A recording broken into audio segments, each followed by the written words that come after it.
তোমরা কি জানো কদরের রাত কোনটি? লাইলাতুল কদরি খায়রুম মিন আলফি শাহর। যে রাত্রে কদরের রাত হবে সেই রাত্রিটা হলো 1000 মাস ইবাদত করলে যতটা নেকি পাওয়া যায়। একজন ব্যক্তি জন্ম থেকে মৃত্যু পর্যন্ত 1000 মাস ইবাদত করে যদি মৃত্যুবরণ করে, সে গুনাহ না করে শুধু নেকি করে যায়, নেকি করে যায়। একজন ব্যক্তি যদি জন্ম থেকে মৃত্যু অবধি 1000 মাস ইবাদত করলে যতটা নেকি পাওয়া যায়, সমস্ত নেকিটা একটি রাত জাগলেই নেকি পাওয়া যায়। কেন? এই রাত্রে কোরআন অবতীর্ণ হয়েছে। তাহলে কোরআনের মর্যাদার কারণে একটি রাত ধন্য হয়ে গেল। এই কোরআনের মর্যাদার কারণে রমাদানুল মুবারক মাস ধন্য হয়ে গেছে।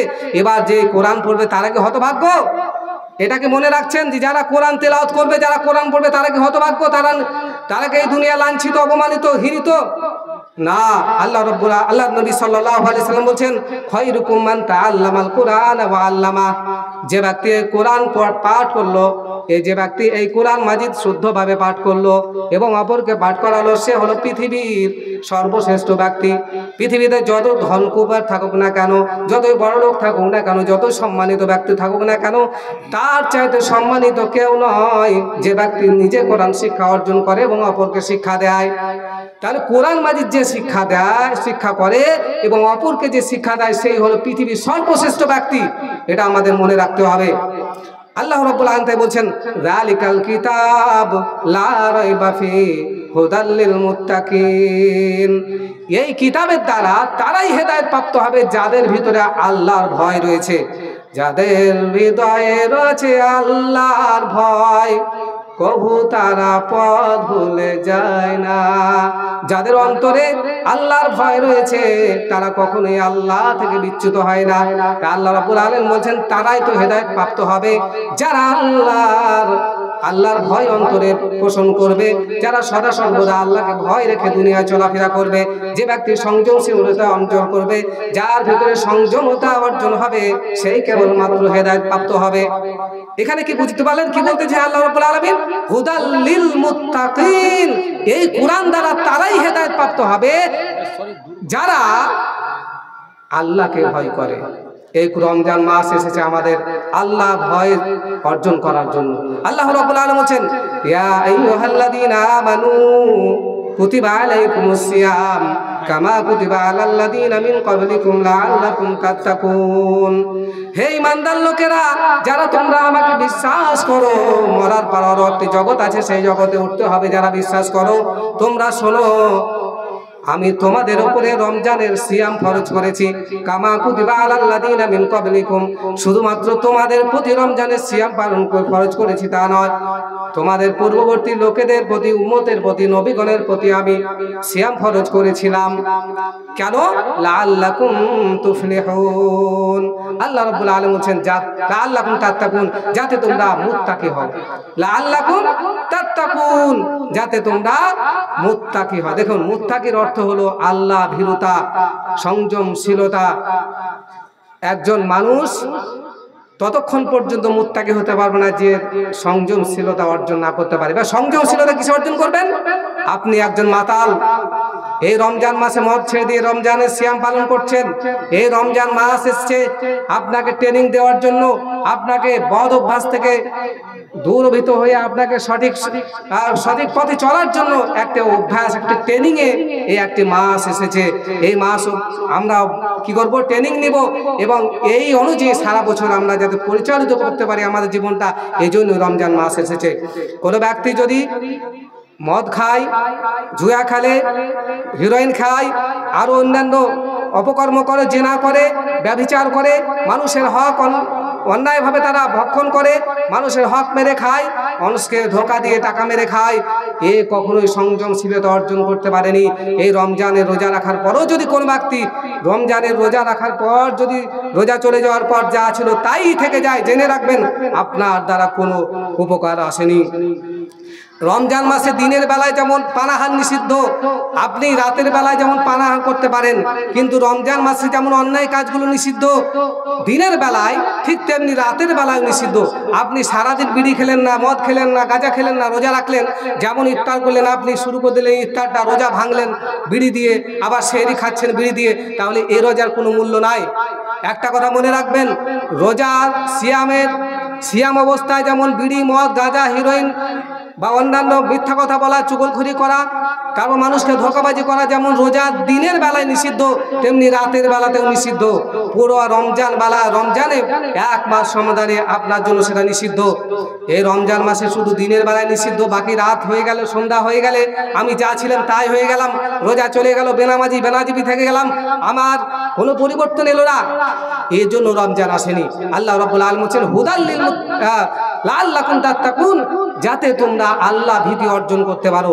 আল্লাহ ভীতি তখনই আমার অন্তরে আসবে যখন আমি রোজা চলে যাওয়ার পর কন্টিনিউ করব নামাজকে, রোজা চলে যাওয়ার পর কন্টিনিউ করব সত্য কথা বলাটাকে, রোজা চলে যাওয়ার পর যখন আমি কন্টিনিউ করব মানুষের সঙ্গে সদ্ব্যবহার করতে, রোজা চলে যাওয়ার পর যখন আমার বাড়িতে মহিলারা যখন পর্দার মধ্যে থাকবে, রোজা চলে যাওয়ার পর যখন আমার বাড়িতে কোনো বেহায়া নির্লজ্জতা থাকবে না।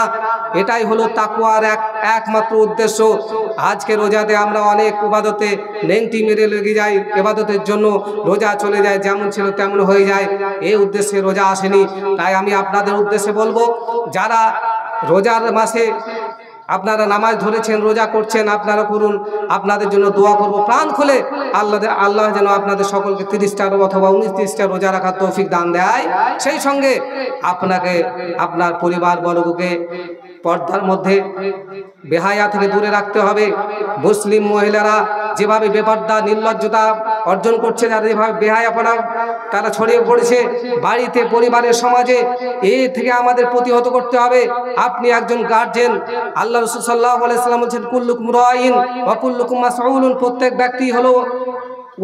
ব্যক্তি হলো একজন গার্জেন, বা তাকে কিয়ামত দিবসে সেই গার্জেন সম্পর্কে জিজ্ঞাসা করা হবে। প্রত্যেক অভিভাবককে জিজ্ঞাসা করা হবে। আপনি বড় ভাই, আপনাকে ছোট বোনের সম্বন্ধে জিজ্ঞাসা করা হবে যে তোমার বোনটা রাস্তায় বেহায়াভাবে চলেছিল, কার সঙ্গে মিলেছিল, কার সঙ্গে মিশেছিল।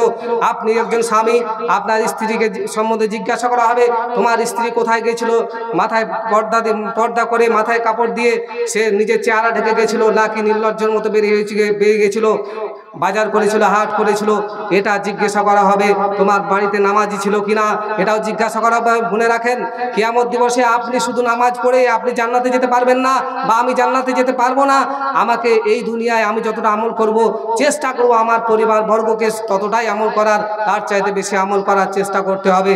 যদি আমরা না করতে পারি, আমরা যদি নির্লজ্জভাবে আমরা পশ্চিমা বিশ্বের যে দৃশ্য, আমরা যদি সিনেমার হিরো হিরোইনকে আমরা যদি মডেল হিসাবে গ্রহণ করি, আমাদের জাহান্নাম ছাড়া পরলৌকিক জগতে কোনো উপায় থাকবে না। আমাদের মডেল তো তারাই, আমাদের পুরুষদের মডেল হলো বিশ্বনবী মুহাম্মদ রাসূলুল্লাহ সাল্লাল্লাহু আলাইহি সাল্লাম, আমাদের মহিলাদের মডেল হলো আয়েশা রাদিয়াল্লাহু তাআলা আনহা, ফাতিমা রাদিয়াল্লাহু তাআলা আনহা, এবং যারা আল্লাহ রাসূল সাল্লাল্লাহু আলাইহি সাল্লামের স্ত্রীগণ থেকে শুরু করে তার মেয়েগণ ছিল, এরাই হলো মহিলাদের মডেল। এটাই হতে হবে আপনাদের মডেল। আপনাদের মডেল কোনো নায়িকা হলে হবে না। একজন সিনেমার হিরোইন অথবা হিরো অথবা হিরোইন মডেল হলে তাদের সঙ্গে জাহান্নামে যেতে হবে। তার কারণ, যে যাকে অনুসরণ করবে কিয়ামত দিবস তাকেই উঠতে হবে, তার সঙ্গে উঠতে হবে। এজন্য আপনাদের উদ্দেশ্য আমি একটা কথা বলবো, যে কোরআন মাজিদ এই মাসে অবতীর্ণ হয়েছে মানুষের হেদায়েতের লক্ষ্যে, মানুষকে সঠিক পথ দেখানোর জন্য, জান্নাত নিয়ে যাওয়ার জন্য। এই কোরআনও একদিন আমাদের পক্ষে এবং বিপক্ষে নালিশ করবে আল্লাহ দরবারে। আল্লাহ এই হাদিসটা বলে আমি শেষ করবো, টাইম আর মাত্র 2 মিনিট সময় আছে। আমাকে বলে দিয়েছেন মাওলানা সাহেব, আমার খুব প্রিয় মাওলানা, তিনি বলে দিয়েছেন, টাইম বলে দিয়েছেন আর 2 মিনিট সময় আছে। এই 2 মিনিটের মধ্যে আমি এই হাদিসটা বলে শেষ করে দেবো। আল্লাহ সাল্লাল্লাহু আলাইহি সাল্লাম বলেছেন, আল কুরআন হুজ্জাতুল লাকা ওয়া আলাইকা, কিয়ামত দিবসে পবিত্র কোরআন মাজিদ মানুষের পক্ষে এবং বিপক্ষে নালিশ করবে আল্লাহ দরবারে। আল্লাহ দরবারে মানুষের পক্ষে এবং বিপক্ষে নালিশ করবে। কাদের পক্ষে নালিশ করবে? যারা রাত্রি জেগে কোরআন তেলাওয়াত করে, দিবারাত্রি কোরআন শিক্ষা অর্জন করে অপরকে শিক্ষা দিয়েছে, এদের জন্য আল্লাহ রাব্বুল আলামিন তাদের পক্ষে নালিশ করবে। আল্লাহ গো, এই বান্দাদের জন্য তোমার কাছে আমি সুপারিশ করছি, আল্লাহ তুমি তাদেরকে আমার সঙ্গে জান্নাতে নিয়ে চলো, জান্নাতে দাও। আর তাদের বিরুদ্ধে বলবে কারা? যারা কোরআন মাজিদ শিক্ষা অর্জন করবে না, কোরআন মাজিদ দিকে যাদের মন অনীহা হবে, যারা কোরআন মাজিদ শিখতে অস্বীকার করবে। করবে, যারা কোরআনের হুকুম আহকামগুলোকে অস্বীকার করবে, কোরআন মাজিদের একটি আয়াতকে একটি শব্দকে অস্বীকার করবে, তার বিরুদ্ধে কিয়ামত দিবসে কোরআন মাজিদ আল্লাহ রাব্বুল আলামিন কোরআন মাজিদকে একটি বডি দেবে। বডি দেওয়ার পর বডি কোরআনকে বলবে, হে কোরআন তুমি জান্নাতে চলে যাও। তখন কোরআন বলবে, না আল্লাহ, আমি একাই জান্নাতে যাব না, যারা আমাকে অধ্যয়ন করেছে, পড়েছে, আমাকে পড়ার জন্য উৎসাহিত করেছে, তাকে আমি সাথে জান্নাতে নিয়ে যাব। আর যারা আমাকে পড়েনি, অবহেলা করেছে, তুচ্ছ তাচ্ছিল্য মনে করেছে, তাকে জাহান্নামে নিয়ে যাব। তাই বন্ধুগণ, ভাই সকল, গ্রামবাসী এবং যতদূর মাইকের আওয়াজ যাচ্ছে সকলকে বলছি, এই কোরআন আমাদের কাছে এসেছে হেদায়েত স্বরূপ, আমাদেরকে পরলৌকিক জগতে হেদায়েত দিতে এসেছে। তাই আমরা যেন হেদায়েত প্রাপ্ত হই, জান্নাতে যেতে পারি, এই আশা নিয়ে আমাদের কোরআন তেলাওয়াত করতে হবে, কোরআন শিখতে হবে। আল্লাহ রাব্বুল আলামিন আমাদের সকলকে যেন কোরআন মাজিদ পড়ার বুঝা তৌফিক দান দেয়। সকলে বলুন আল্লাহুম্মা আমিন। ওয়া মা আলাইনা ইল্লাল বালাগ। আসসালামু আলাইকুম ওয়া রাহমাতুল্লাহি ওয়া বারাকাতুহু।